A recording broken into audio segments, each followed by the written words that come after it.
fit in boxes in your categories. You won't find real or the next us. The chosen one might get it tatted on me. You passed on me, better fess up. On my worst day, can make your best stuff. On my worst stuff, could be your best of. And your running mouth, better rest up. There's a couple of things that get pent up. I've been alone in my room with nobody around, just to gather my thoughts. Your album is charting, not a surprise. Now tell me how many you buy. You met with a label one time and your posters or pictures, I see your facade. I met with some labels, no pictures from me. I pick pictures with words when I talk. People talking, I got no time to listen. You're trying to be different, that makes you not different. They say I just rap about women, that's coming from lame. What is good, everyone? Richard here from Weed City Soul, and we're here to do a performance review on the Nike Lebron 15. The Nike Lebron 15 marks a return to the drawing board for the Lebron line. The last three iterations have all been hex zoom shoes. The Lebron 12 was a great shoe that was underappreciated by consumers. The Lebron 13 was probably the worst and ugliest Lebron there is, and the 14 is not that much better. So the Lebron line has been down and out for a while, but this shoe is a return to glory, and we're about to find out why. We're going to start with the cushioning as always. Full length, articulated, Zoom and Max Air working in tandem. So we've seen full-length Max Zoom bags before, both in running and in basketball.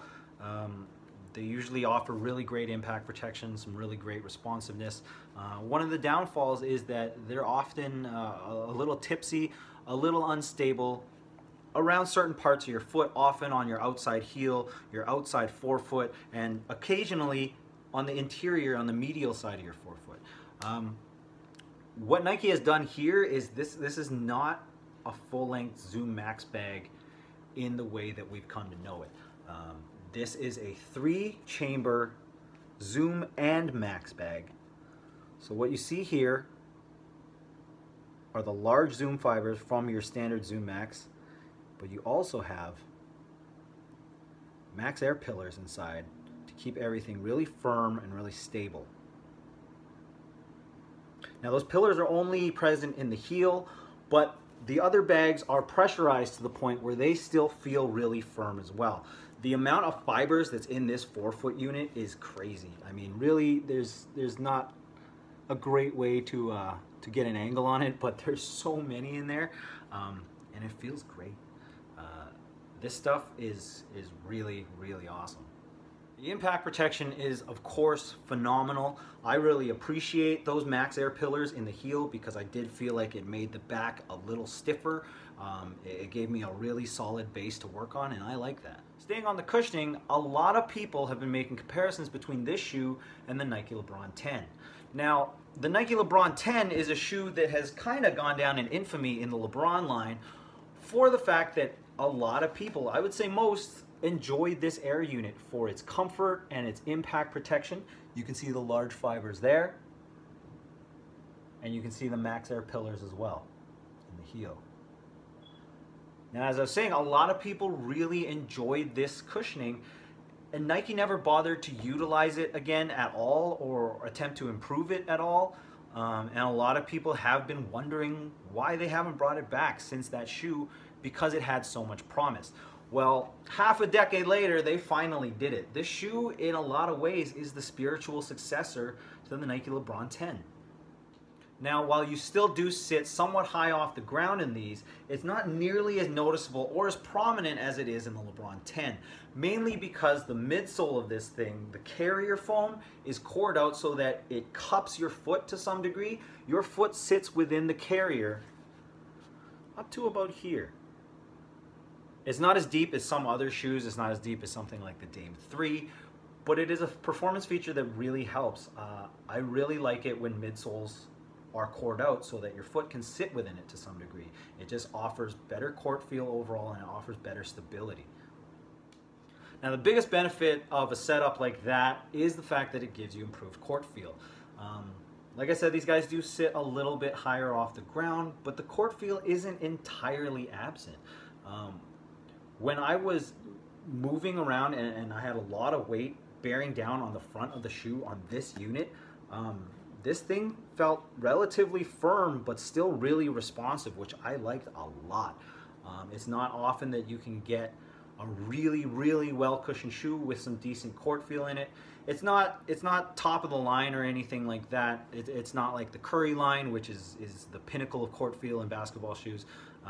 But it's not terrible either. It's decent.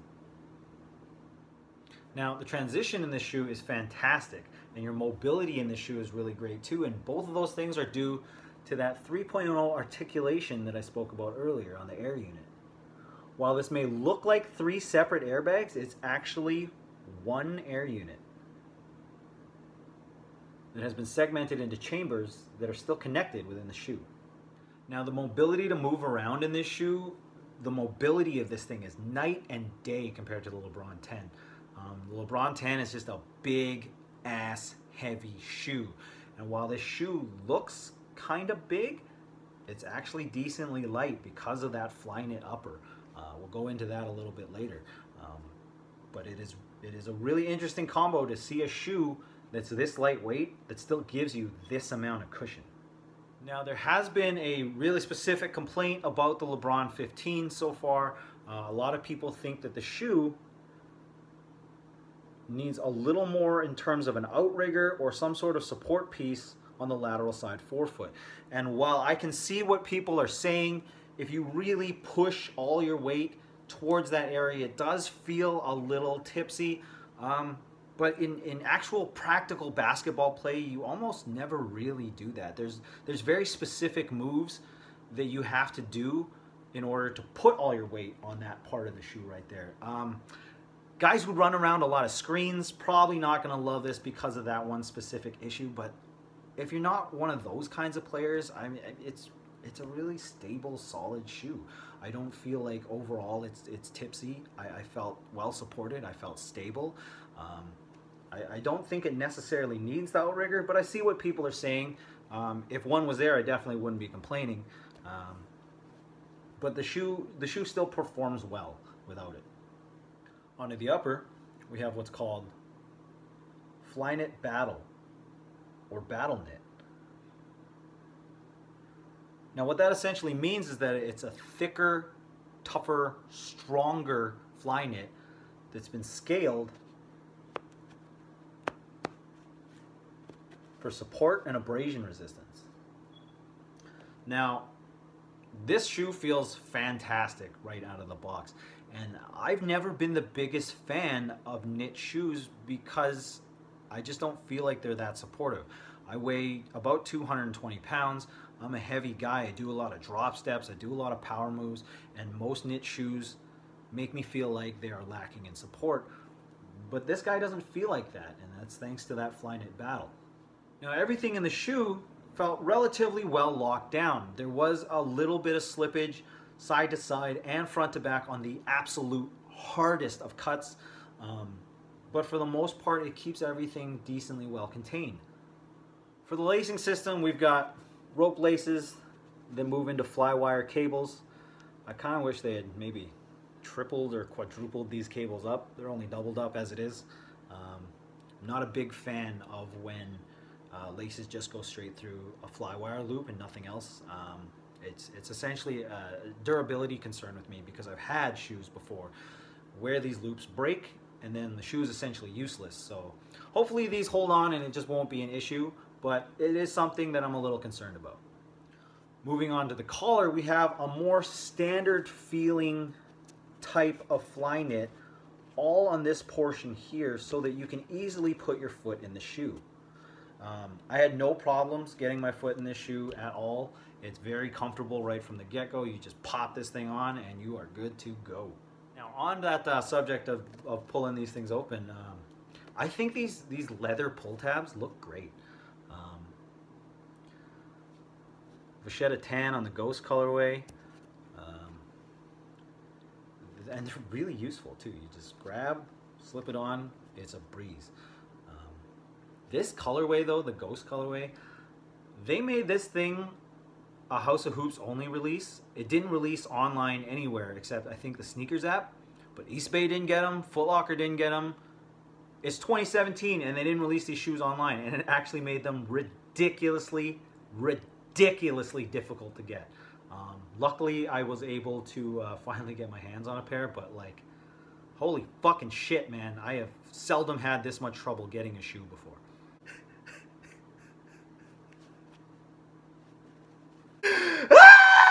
As for the sizing, I ended up going a half size down. I heard you could really go half size down or stay true to size either way.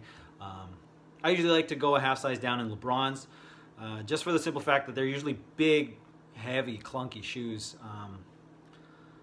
But that's not the case with this guy. This is a decently light shoe, and going half size down was still a good call, and because the length is perfect, the width is perfect, it fits great, and you still get that lightweight package with all that cushioning. I really enjoyed it. On to the traction. You see what kind of looks like a really jagged spike-like pattern. And they are kind of triangular, but it's not really like a pyramid. It's more like a mountain range. So they're ridges, but they go up and they're long. Which, personally, I think would work better than just straight up pyramid triangle spikes sticking up from the bottom of the shoe. This allows each tab to cover more ground and to also flex a little more so that it can really grab the court for you. I played on a medium floor most of the time with these. It's okay sometimes, it's really shitty sometimes. But for the most part, these held up. Just keep wiping and you should be covered. I didn't have any really crazy slip outs. I didn't have any moments where I wasn't able to change directions at a pace that I would have liked. I thought the traction on these was really good. Although, as usual, I will complain that the shoe did not squeak. I like my shoes to squeak. That way I know they're working. So here's the big question. Is the Lebron 15 worth your money? This shoe in Canada is $265 for a shoe. That's fucking crazy, man. It's super, super expensive. There are better shoes out there on the market. Shoes that play better for a lot less money. Not that this doesn't play great, but there's just better stuff out there for a lot less money. If you're a really huge LeBron fan, or you just like the look of the shoe a lot, go for it. But it's really expensive. If you're looking for a really well cushioned shoe with phenomenal comfort, solid court feel, and really strong traction, the Nike LeBron 15 might be for you. If you've been a person who traditionally has avoided knit uppers for your go-to basketball shoe, like me, again, it's something to take a look at because you get all the benefits of the knit without losing any of that stability, without losing any of that support. If you're looking for really great stand on the ground court feel and a low ride in an affordable package, this guy probably isn't for you. The shoe has really outstanding comfort. It's supportive, it's lightweight, it's got amazing top 5 all-time cushioning and strong traction. It's a really well-rounded performer.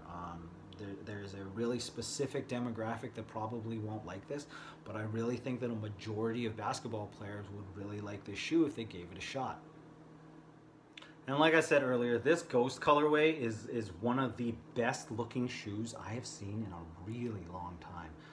String sail, vachetta tan, all colors that are really in right now, but just the way this whole thing looks, man. Look at how luxurious this thing looks, and it feels luxurious. This battle knit feels really nice.